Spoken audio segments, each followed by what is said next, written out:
Hi, welcome to this session of the Institute for Entrepreneurial Leadership Next Level webinar series. My name is Jill Johnson, and I'm very excited to be here today with Joy Genduza. Joy, thanks for being with us. It is my absolute pleasure. I'm happy to help.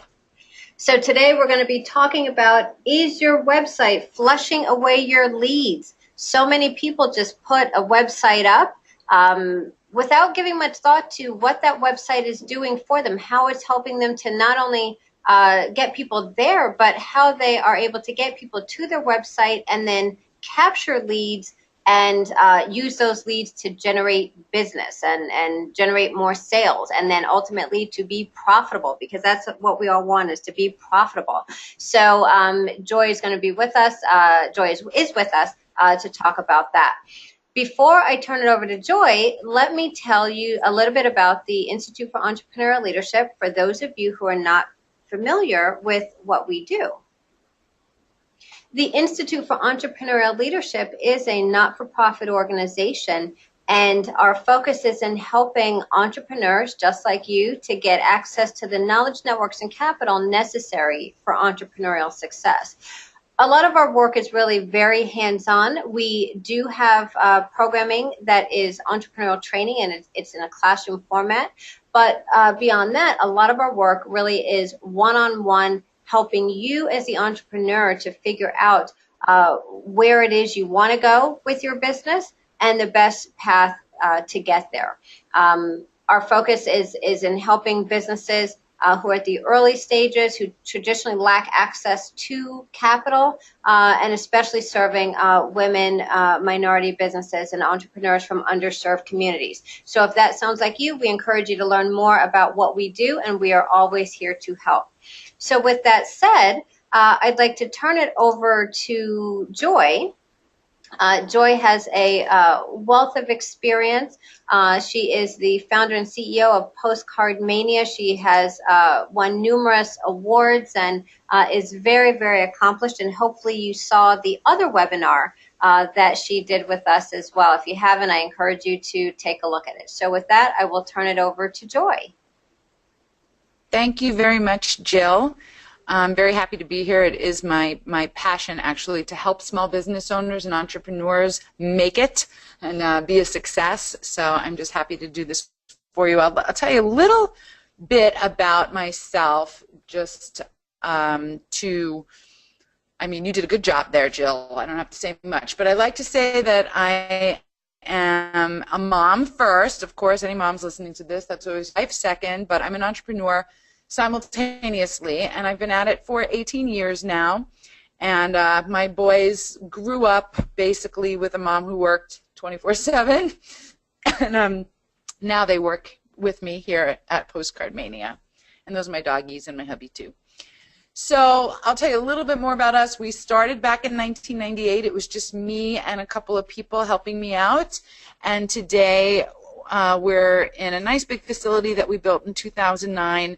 Employing over 200 people, and I did not take any capital from anybody to grow Postcard Mania. I did it all organically by selling our products and services, getting paid in advance of delivery so that I could finance the whole company myself that way. Which, you know, a lot of things now you pay in advance because you buy online and you use a credit card, but back when I started that wasn't the case, and it was something we really had to handle people to do, and they'd say, why should I pay you? You didn't do anything yet, you know, so it was an interesting struggle. But let's go over your job as a marketer, because I like to give you just a really brief overview of what we're trying to do as marketers. And of course, you're a marketer. If you own a business and you're starting a business, you are a marketer and a salesperson first. I'm sure Jill would agree with me on that. I was talking to one of my staff yesterday, and he's such an operations guy. It was one of my programmers, actually my chief information officer.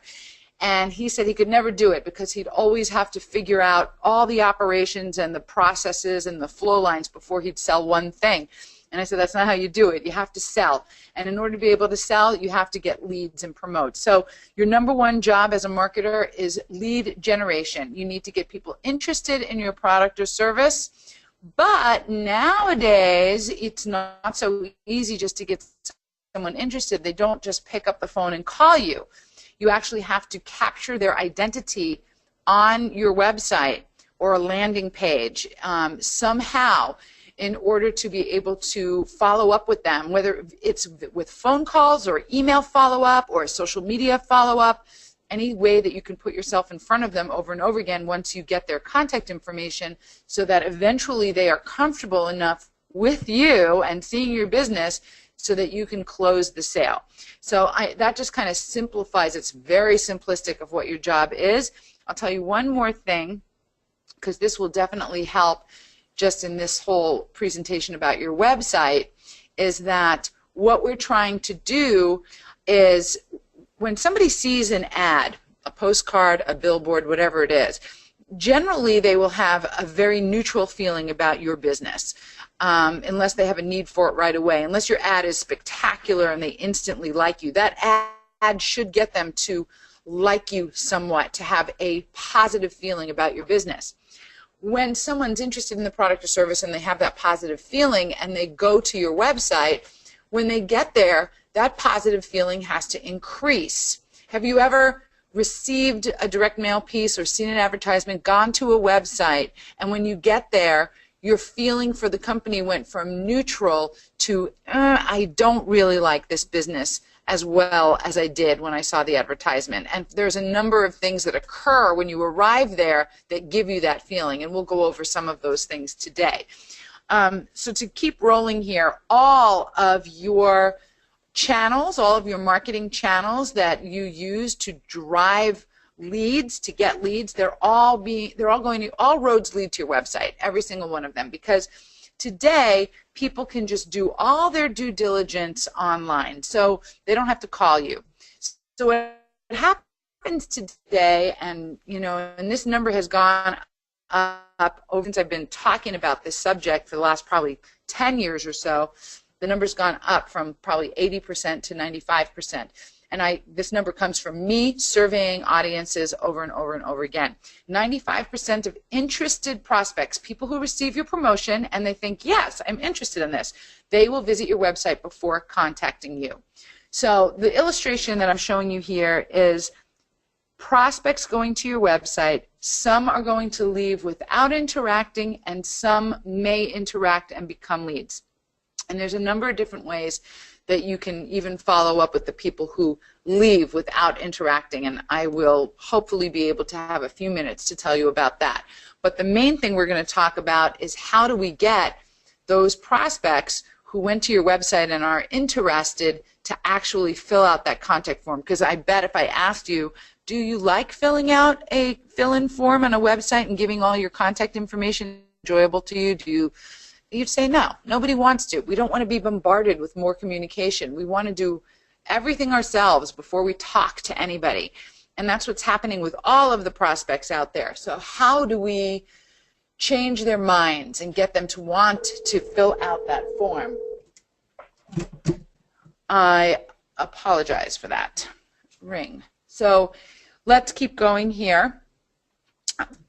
So one of the first things that I'm going to have you do is I want you to make sure that your website right now, no matter what stage of development it's in, I want you to fill out your website. I want you to get your website signed up with Google, because Slide makes it look like a very understand, and you get a lot of really good value out of having your website signed up with Google Analytics, which is 100% free. Hi, Joy. When you send out any kind of advertisement, when anybody sees an advertisement from you, whether it's a postcard website first, that's the first thing they're going to do. We'll visit your website before we can do our due diligence online now, so we don't have to call a business. And when prospects arrive at your site, they will either interact with it or they won't interact with it. So it's important for you to understand how to get people to want to fill in your form on your site so that you don't lose those prospects. And if you look at this illustration, you'll see that there are more prospects that are going to leave your site without ever interacting. And when they do, I can tell you a little bit later, I'll talk about this, but I can tell you there is a way to get prospects that have left without interacting to see your ad over and over again. We'll get to that later. But what I want to do in this webinar is I want to educate you on how to get people to fill out that form. Because if you think about it yourself, you're not interested in filling out some form on a website because there's all kinds of, you know, illogical danger in your mind of what happens when you fill out a form. Like the anxiety that goes with filling out a form is actually not very logical for the danger that could occur, which is not very much danger. But people don't like to fill out the form. So we're going to go over how to do that. And the first thing that I really highly recommend that you do is that you sign your website up with Google Analytics. It's free to do this. And I know that this slide looks very complex and complicated, but it's really not. You can find out so much interesting information if your website is signed up with Google Analytics. Basically, you can see which pages people are spending the most time on. And why is that important? Because if you see that someone's spending 2-3 minutes on a page, you want to make sure there's a fill-in form on that page or a way for them to interact with you or ask a question from that page to keep the communication going. It's sort of like your website is a communication. It's a one-way flow communication to the person looking at it. Well, you want to make it more like a conversation where you're allowing that person to ask a question and making it as comfortable and as easy as possible for them to do that. Google Analytics will give you the data so you can see how long people are staying on which pages on your site, and it'll tell you which pages they're leaving your site from. Like, you know, they go to this page, then that page, then another page, and then they're like out of there, they leave. So which page is causing, you know, your visitors to bounce, and that's what that's called when they leave. So what's causing them, that page is causing them, most of them to bounce? Okay, good. I need to rewrite that page. I need to look at that page from the viewpoint of a visitor and find out what makes that feeling go from neutral to I'm not interested anymore, so that you can fix it. So it's very important that you sign your website up with Google Analytics and that you also understand that a website is a living, breathing organism almost. It's not like you build a website and it's finished and you're done. And you're like, oh, yay, I'm done. I never have to deal with this again. No, your website is a living, breathing thing. You're going to be changing it constantly to improve it and improve the ability of leads to convert to actual people you can speak with. Visitors convert to leads.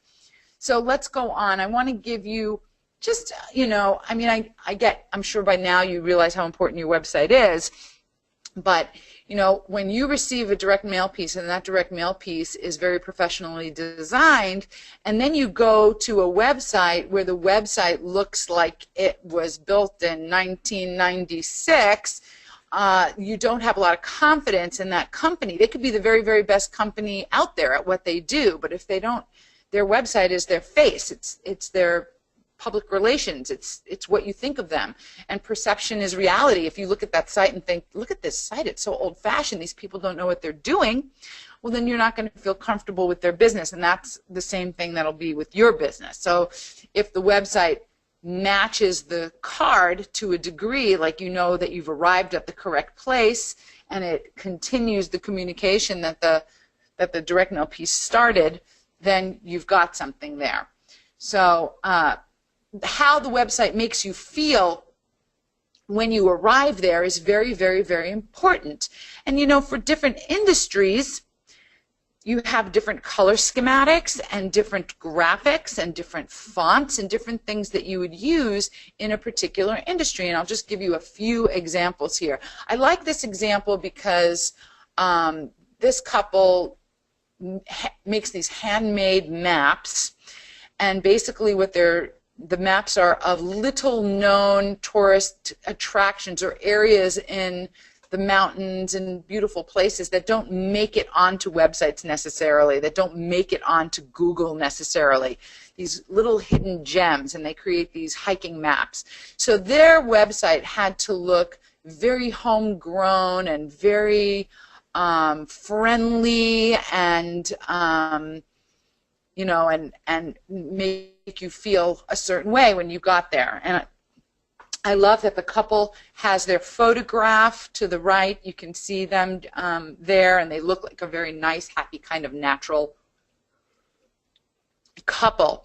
So on this particular site, when you go to a site that is a day spa, you want to make sure that the site makes you feel relaxed, that the colors are relaxing, that there's nothing there that's going to make you feel, you don't want sharp edges. I like how the buttons down here are circles. You know, there are some hard edges, but it's all very soft. So you want that relaxing feeling. Now, this is a great example. The next one I'm going to show you here is a pediatric dentist. And a pediatric dentist, the parents are the ones going to the website, but they're also the ones that have to deal with the children who are going to be potentially afraid of the dentist. So the more friendly it looks to the parents and fun, the more likely they'll feel comfortable with the business as a whole. And if you're an attorney and you deal in elder abuse, your website has to reflect that in the colors and the images, so that when people get there, there's a feeling of familiarity and they feel like this is a professional and very credible business. So I just wanted to show you a few examples. Now I'll go into the 9 things that every great website really must include. And we'll start here with the color. I went over the color and how the website makes you feel, but even if you're using duller colors like the attorney did, they have to have enough contrast so that messages and images and things pop off the page. So it doesn't necessarily mean colors that pop, doesn't necessarily mean bright, crazy color. It just means that there's contrast. So you can see here that there's very little contrast, and it doesn't make you feel as good as a site that does have some contrast. So the next thing that's so important, and I touched on this a little bit, and I will give you a lot of good information about this, is lead capture forms. Your home page has to have a way to capture an identity, and it has to give them a very good reason to give their identity to you. So just using the example on the page here, this is a B2B or business-to-business website. This company deals with mortgage lenders and lawyers and title companies and that kind of thing. So they're saying, give me your email and you can get 1 free document retrieval, which is what they do. So it's an odd kind of business-to-business niche. But they're saying, give me your email and I'll give you something right away. So that's a good example. Now on this one, I go to this site and this site's fine. I mean, it's not like the most gorgeous site in the world, but it's not a bad site in any sense of the word. It's nice looking, and I feel like this is probably a nice small business, but there's no way for me to interact on the home page. So you're going to wind up losing the ability to collect identities right there on the home page. Let's talk about ways to get people to fill out your form. So what you see here, you see a lot of trust logos, Chamber of Commerce logos. Tax Buzz is a verified professional, is some kind of a, verifying that this is, I guess this is off of an accountant's website. Angie's List, Review Us on Google. They're showing that they have 11 reviews, and there's a 5 stars. They have a 5-star rating. Even though it's only 11 reviews, you want to get as many as possible. It's not that these reviews are coming in as they're done on Google. It's like you have to put that on your website. And all these things are around the fill-in form. If you have these credibility indicators or proof, social proof they're called. That's what you call when somebody can, you know, like Yelp and Google reviews. That's called social proof. It's where people are able to just communicate what they feel about your business, and there's no, it's totally transparent. There's nobody, you know, screening it out. So people like social proof. So if you can take some of that social proof and put it right on your website, then people aren't going to go searching for the social proof elsewhere. So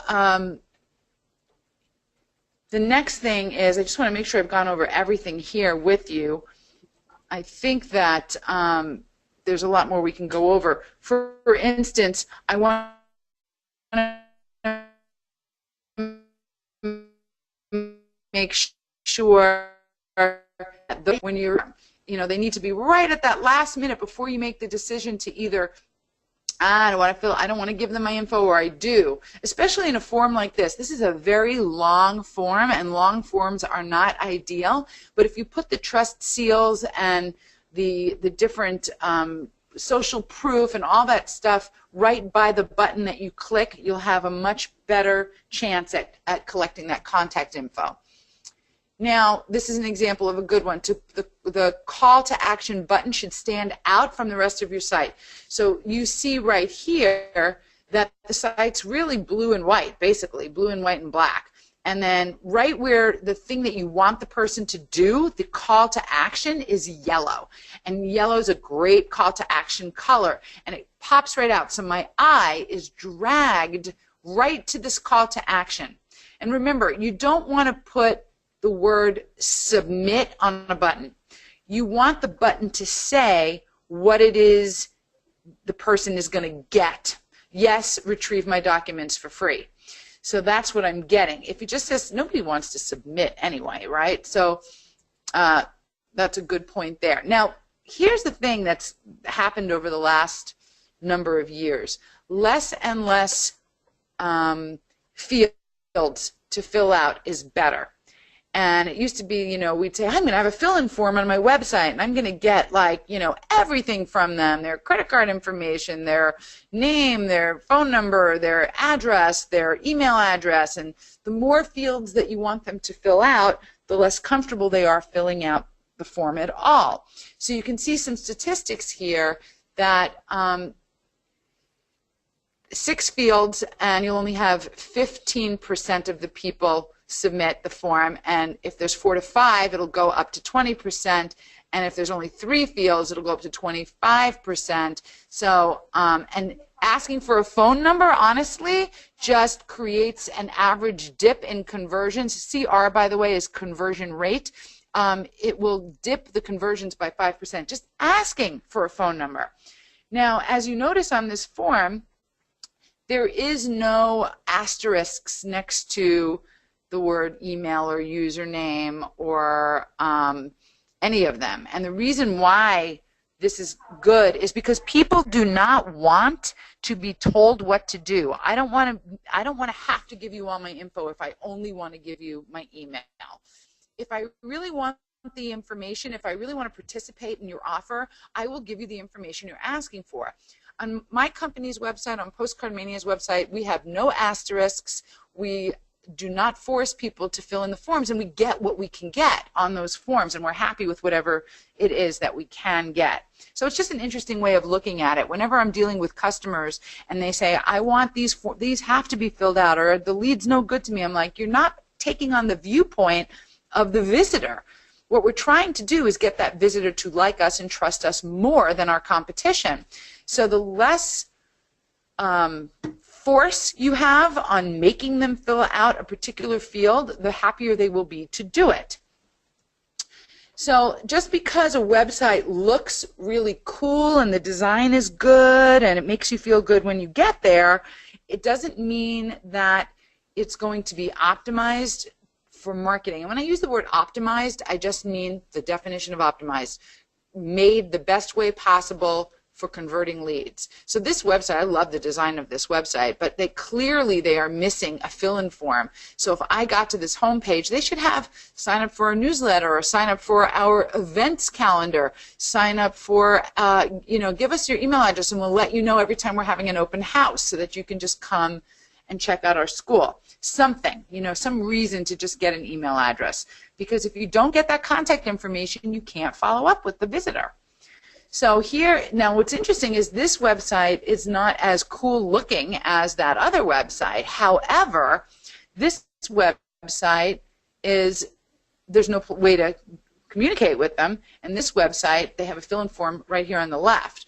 But number 3 is that you need to have consistent contact info in the same place everywhere on your site. Even if we go back to this other site, there is the phone number. They should have the phone number. This up here in this upper right-hand corner, this is wasted real estate. That is where your eye is going to look for that phone number. But instead, we now have to go find it down here. Don't make the person look for your contact information. Make sure that it's easily seen and that they don't have to go searching. And really, they shouldn't have to click anywhere to go find your contact info. So here you can see on this website that it says contact us very tiny up here and contact us very tiny down here. And couldn't they just put a phone number up here? It would just make it that much faster and easier for someone to contact them. Now, it's really important to have photos, helpful photos, useful photos, personal photos, photos that make the person feel comfortable with your site. This is not like the most amazing example of photos for a website that I'm showing you here, because these are stock photos. And stock photos are great, but honestly, if everybody has an iPhone now. iPhones take amazing pictures. And I would rather see, as a visitor, as a consumer, going to a website, I would personally rather see less professional photos of real people rather than stock photos. You know, when you see a photograph of some girl and she's got a headset on and she's real pretty, you know that person doesn't work there, right? So doesn't really make you feel super comfortable about the business. These are all little things that raise that trust factor, that make the person feel like, yeah, this is a company I can interact with. Like even here, what you're showing on this is a salon website, terrible looking website, a template, simple website. This is a picture of the girl doing the hair. What do I want to see if I'm going to a salon website? I want to see before and after shots. I want to see the work that you're doing. You know what I mean? Now, this is my website. We call ourselves, my company is called Postcard Mania, and we call ourselves the Maniacs. We are marketing maniacs. And if you go to the About Us drop-down menu at postcardmania.com, you'll see a button called Meet the Maniacs. And if you go to this page, you will be scrolling till you see 200 people. We have every single person that works at Postcard Mania on the Postcard Mania website. All this is doing is it's making people feel comfortable working with us. See, in my business, marketing is a very emotional product, as you know. If you have a business and you've spent any money on marketing materials and you didn't get what you wanted, or you got something that looks almost like what you wanted, you've felt a negative emotion about it. And people have wasted a lot of money on marketing. There's a lot of emotion involved. So I have to work very, very hard with my website to get people to like me and like us. So this is just an example of a good example of a site. And then here's one that's just not a very good example. I like the way this site looks, looks pretty professional right off the bat. However, they don't even have an About Us page. And I'll tell you something. If I'm going to call a company and have them come into my home, and tell me if you feel the same way. If they're going to come into my home, I want to go to the About Us page. I want to see the owner of the company. I want to see the staff. I want to know who's coming to my home. So this is just one of those little factors that will help the person decide to either use your business or not. Now, the next thing is ratings and reviews. We talked a little bit about social proof and transparency. And if you can be very causative over this by sending out surveys to your customers to get them to review you. And if you can do that and get them to give you, you know, a 1 through 5 stars, and you then add those ratings to your website, you definitely want to get the kind of website where you're able to add content. It's called a content management site. And most websites these days, when it's built, you can say, is it a content management site where I'll be able to add different things? And if they say no, then you really would like to be able to do that. The website, it's funny because a lot of business owners just don't want to do it themselves, and I totally understand that. So the kind of sites that we do at Postcard Mania, we don't just do postcards, we also build websites. We build WordPress sites, and we do it for a 5-page site is only $4.95, and then it's only $50 a month, and you get unlimited changes. So you can just always email in anything you want, and our team will take care of it in a couple of days. The nice thing about content management sites is that you can just do it on the fly. So it's up to you. But ratings and reviews, people want to see ratings and reviews as opposed to testimonials. It always was testimonials, now it's ratings and reviews. 79% of consumers trust online reviews as much as a personal recommendation. Crazy, huh? And 90% of consumers say that online reviews impact their buying decision. So it's really important that you do whatever it takes to get those ratings and reviews. I kind of can't stress it enough. If you've never, there's a website, and you can do a free trial on it. It's called surveymonkey.com, and you can set it up where you write the survey and you can have them give you a rating from 1 to 5. And every time you do business with someone, you just shoot them an email with a link to the survey and ask them to review you. People, if they like you, they will be very happy to review you, and if they hate you, they'll be very happy to review you. I would say that probably, I think we're probably, most people are too busy and they don't want to do it. So you have to really send them a couple of emails. I'm thinking that maybe 50 to 75% of the people that we send the survey to will actually review us. Now I want to show you something. Look at this slide. You see down here at the bottom left, there's a 2-star rating. Not very good, right? Oh, maybe it's a 3-star. There's a star over here. People say to me when I tell them put ratings and reviews on your website, they say to me, I don't want to do that. What if somebody gives me 1 star and then everybody's going to see that? Okay, here's a couple of points. One, it's not truly a transparent rating when it's on your site because they are they're submitting it to you. You're going to review whatever rating they give you, and then you're going to add it to your site.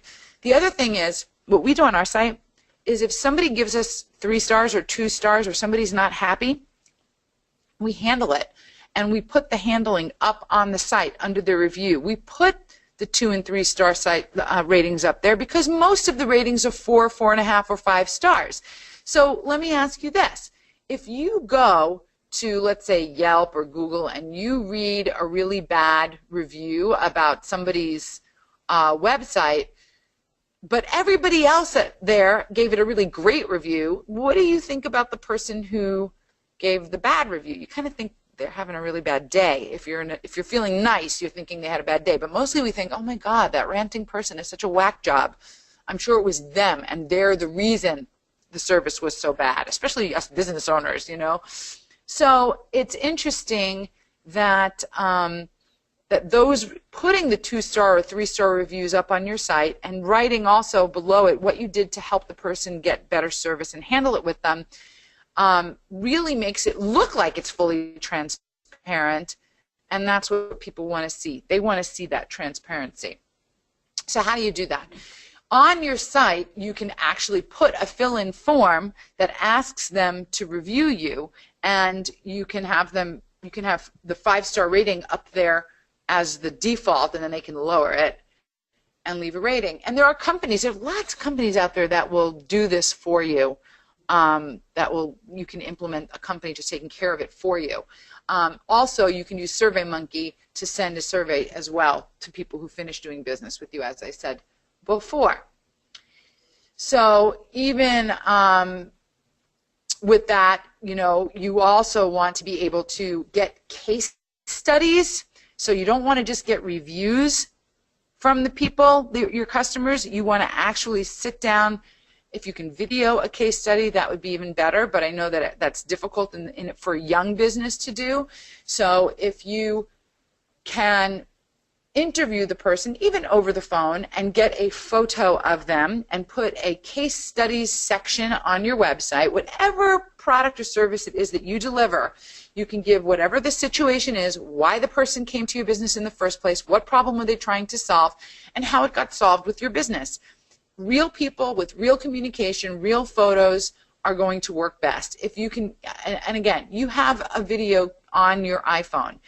If you can get a simple tripod and set it up so you're not moving too much, and video a person that you interview and just ask them questions about why they chose your company, it's very organic feeling, and it feels good when it's not edited, and as long as it's not too long. If you're going to do videos, keep them under a couple of minutes.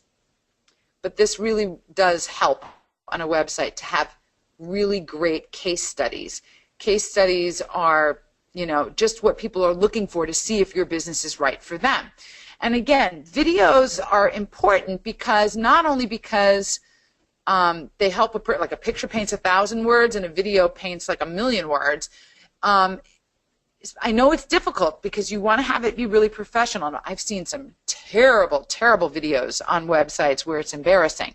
So you have to sort of judge whether you're unprofessional or amateur, I should say, video that you're doing with your iPhone is worthy of putting on your site. It really depends on the content.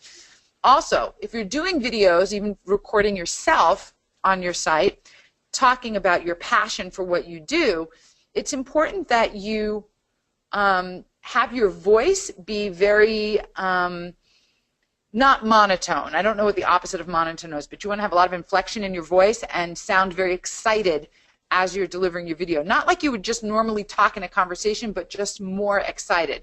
But what's really important about having videos is that Google bought YouTube, and so therefore if you have video on your site and you're searching for a certain thing on Google and there's video, they'll move you higher to this in the rankings because you've got video there. So that's really, it's just a good thing to be able to have video on your site. And again, and I talked about this with ratings and reviews, but you definitely, if you have a video testimonial next to a lead capture form, you can increase that conversion up to 201%. So it's important that you have those video testimonials. Those are fantastic. It's just, you just want to make sure you're not making them too long, and you want to make sure that they're short enough that people will watch them. And, you know, as I just said, I'm getting ahead of my PowerPoint here, but I'm just telling you, like, grabbing an iPhone and filming a video can work. You just want to put a little effort into it so that it doesn't look super, super unprofessional. You know what I mean? I'm sure you do at this point because I talked a lot about it. Let's talk about a blog. You know, when blogs started to be a big thing, I took a deep breath and I thought, now I have to blog? What the heck is going on? I mean, there's so much time in a day, and how am I going to run my business and also start blogging? Fortunately for me, I'm very passionate about what I do, so I just started anytime something would come up, I would just start typing away my thoughts about it, and then I would turn it into an article and start publishing it on my site. So when blogging became a big thing, I realized I already had a lot of really good content on my site. Blogging positions you as an opinion leader in your field. If you're talking about the industry and giving advice about the industry, you're the opinion leader. So blogging keeps people coming back to the site, and it also helps with search engine rankings, because as you're typing, you're putting words in there that actually are things that people are searching for if you're just writing the content to really help the person. So let's just go over what a blog actually is. It's a website where an individual group of users record opinions, information, etc. on a regular basis. And on a regular basis is the important part. If you've ever been to a website and you went to the blog button and it said coming soon, it's very unprofessional. The more there's new, fresh content, the better. Keeps people coming back, it builds trust, and it also humanizes the business, especially if it's written about by you, you know. So to maximize your blog for search engine optimization, SEO, I'll define that really, really quickly for you. Search engine optimization just means that your website is set up so that when the search engines like Google or Bing or Yahoo are used by a person, they type in a word that they're looking for, and those websites will send their spiders looking for data that matches those words that the person typed in. They find your site because your site is optimized. Those words are in the copy and the site. It's a very complex subject. I am never, you know, going to even do a webinar on SEO because it's too much. But there's lots of books on it and stuff. But if you're going to, you know, you want to do your research, you want to plan your blog posts around good keywords that people are searching for on Google. And you know what people are searching for to get to your website. I'm sure you do. And then use them wisely. You want to place them, you know, in natural places, and especially always in the title and headline, and all bolded subheads throughout, and your meta description. I'm not going to get into it. It's an SEO term. If you don't know what that is, look it up. Now, don't be afraid to write at length. The more quality content you're able to provide on a topic, the better that post will perform on Google. So, you know, if you can do, they like articles that are like 1,000 words or more. Now, interestingly, headlines with negative superlatives get 60% more click-through than those with positive superlatives. It's kind of an interesting thing, but it's the truth. And you can see just with these two different articles that we did below, when to absolutely not use postcards got a 12.6% click-through, and best practices for generating referral leads only got 7.6, so there's a 5-point difference. So pretty interesting stuff. The words worst and never always beat out best and always. What does that say about us as a people? But anyway, also, if you can be tongue-in-cheek, it will get more attention. Pretentious director with an awful film idea got a 24% click-through rate. The life and death of the world's unluckiest forger, 22%. I hate Facebook, Google, and Twitter, and I want my identity back, 21% click-through rate. So these are sort of tongue-in-cheek titles. Now I'll give you a little story, a little blogging success story. This is my stepdaughter. Basically wrote, I actually told her to do negative superlatives, and she was like, thanks, Mama Joy, I'm going to try it. And she has a blog, lifestyle blog in San Francisco called Our Urban Playground, and she wrote an article called Everyone Knows Dads Can't Do It Right, and it was around Father's Day, and her average weekly views before that, her average was like 800 and maybe 2,000 to 3,000 per month, and then it went up exponentially when she switched to the negative headlines. This is what she saw. Things parents from San Francisco never say got 1,200 visits in 1 week, so that went from 800 to 1,200. Then Everyone Knows Dads Can't Do It Right. She got 15,000 visitors to her website in 1 week. Then she wrote the best article about my granddaughter Chloe called 30 Signs Your Kid is Turning Into a Hipster, which Chloe is not turning into a hipster, but it was a really cute article, and she got 54,000 visits in 1 week. So anyway, and then the Huffington Post indicated that article. So that is how she used the advice of negative superlatives and how it can really change how many visitors you get and how a blog can actually change how many people come to your website if you can do it creatively. And as I said before, if you're not going to write anything, it's not going to look good at all. Hello world, welcome to WordPress. This is your first post. Don't even make it live. It just looks really unprofessional. So the other thing you have to know about your website that's important is that when you get a website, ask whoever you're buying it from, is this website going to be responsive? What does that mean? It means that when somebody goes to your website from their cell phone, that it automatically changes the website into one that's looks good on your phone and doesn't look crazy.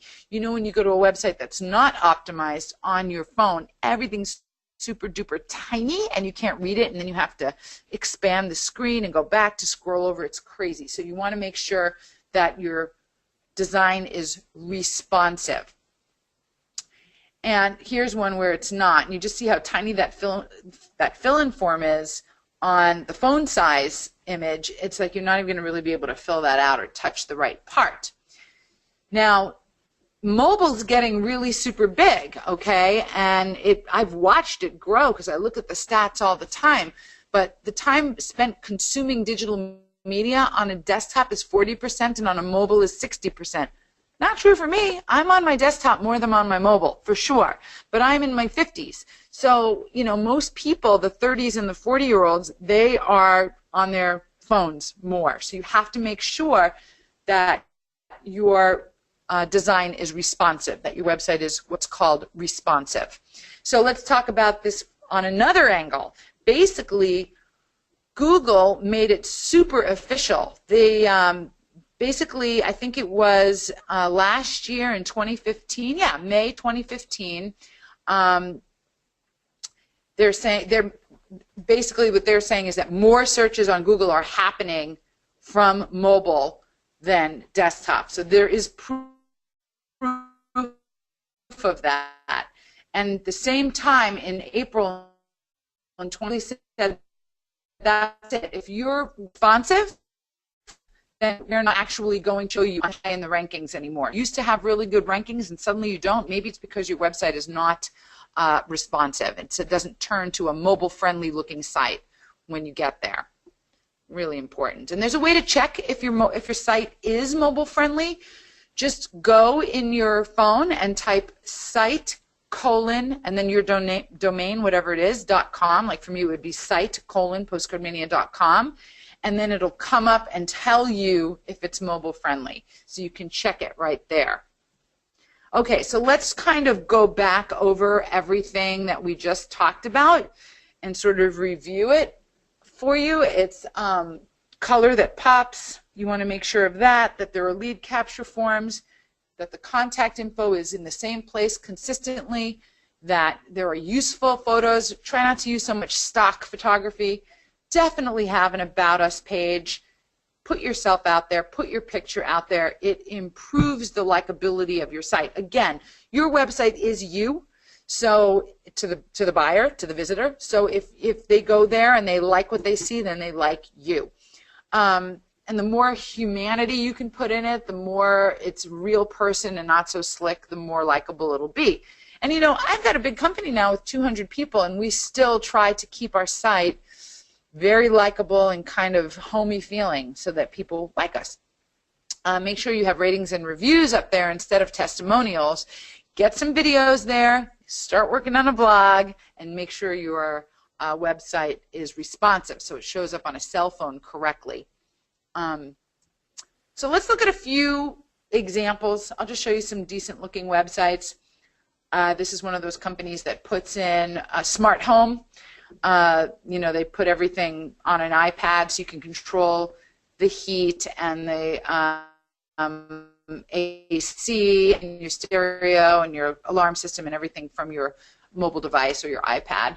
And this is a good site. They have their contact info consistent, they have great imagery, and they have a fill-in form on the home page with only a few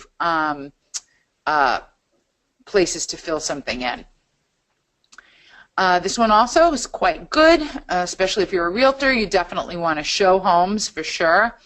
You want links to specific product pages that you know people are wanting to go to based on Google Analytics. And have a newsletter and get people to sign up for a newsletter. Is great because it puts you on a schedule of writing content that then becomes part of your blog or part of your website and helps with your SEO. Here's another nice looking site. I'd like to go through the internet and find nice looking sites. This is a good one as well. And this is a dental site.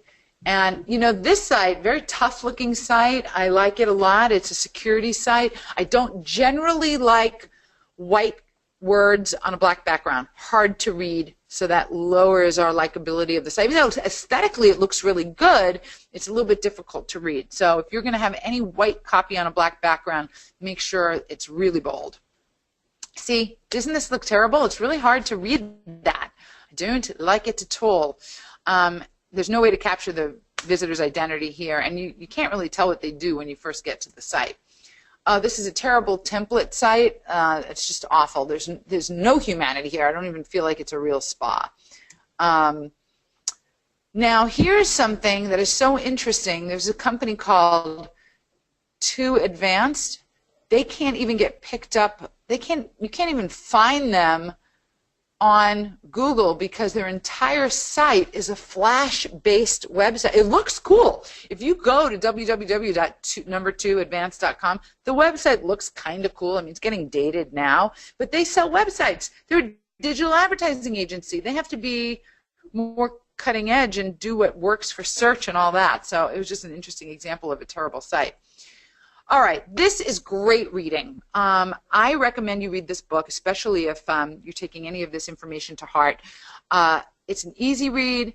It's called Don't Make Me Think by Steve Krug, and he's talking about the user experience going to a website and how to give that user, that visitor, the best experience.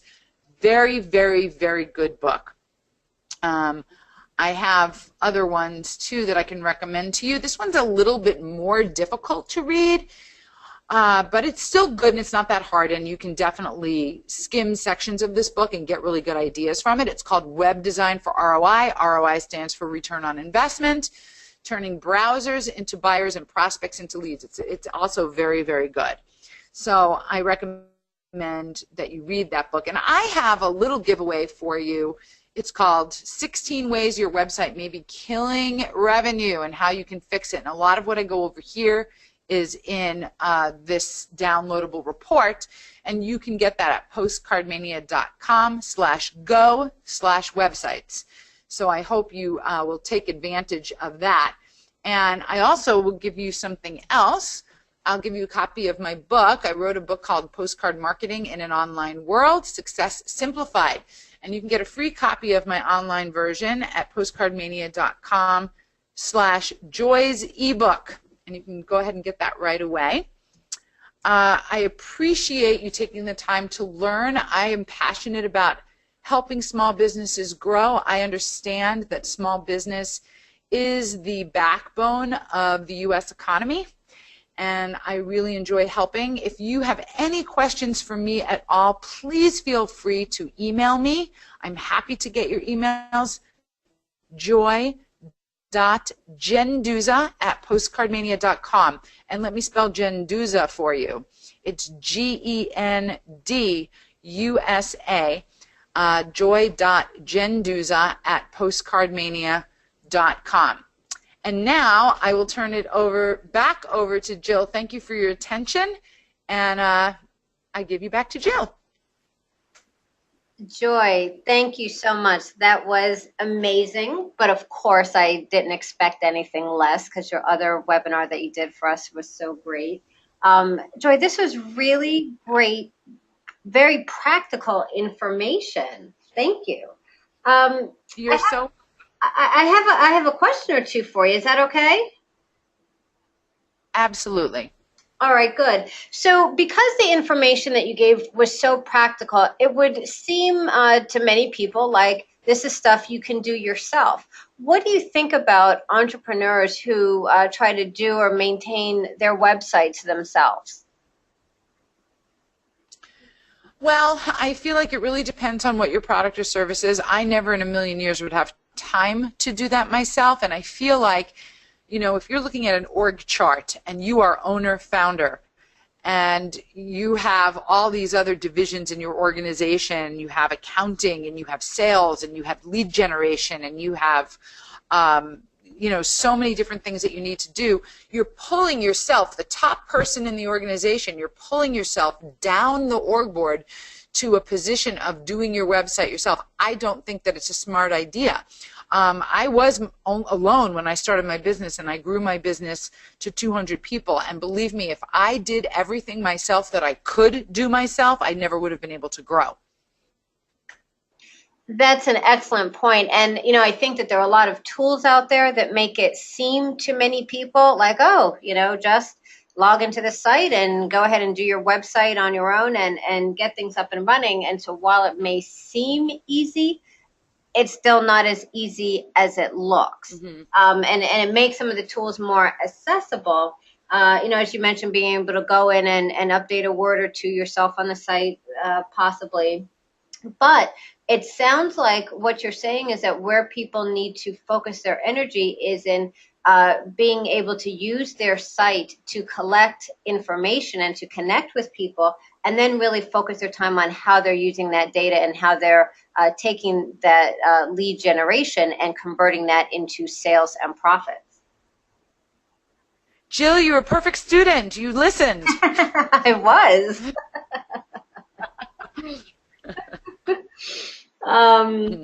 Yeah, I just get that a lot of entrepreneurs, you know, you kind of fall into this trap and you miss the boat a bit. So, you know, I want to make sure that we stress that.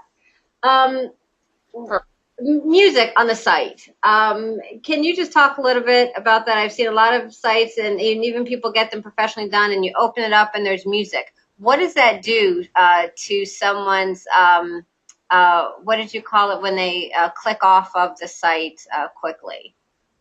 Yeah, bounce rate. Yeah, what does that do to bounce rate? Yeah, basically, I know for me, when I get to a website and music starts playing, I'm instantly annoyed. And what are we trying to do with our marketing? We're trying to increase the level of trust and likability that the visitor has for our site and thus us. So with music starts playing and I'm annoyed, now I'm annoyed at you and your whole company. So I'm going to bounce. I'm going to turn off the sound on my laptop, and I'm going to think to myself, I hope I remember to put my sound back on because I need my sound on so I know when an email comes in. You know what I mean? It just gives you a lot of added extra stuff to do. So my recommend, if you want to have music on your site, have a little button that says play, and can play it if they want to. Or, you know, show a little, it doesn't have to say play music, but, you know, you can show those bars that go up and down that there is music there, and the person's eye can go there and click that area and make the music turn on if you want to have the music there. If you think the person, you know, if you're an art gallery and maybe music is going to make the paintings look better, if you're a restaurant and you want to kind of show an ambiance, I get it. I get why you want music there. It's the same thing when a video starts playing and you didn't hit play. Not a good idea, especially if people are at work and they're working and they have other, you know, cubicles next to them, and you don't want to, you know, have just a video start playing. Have a play button and let the person make the choice.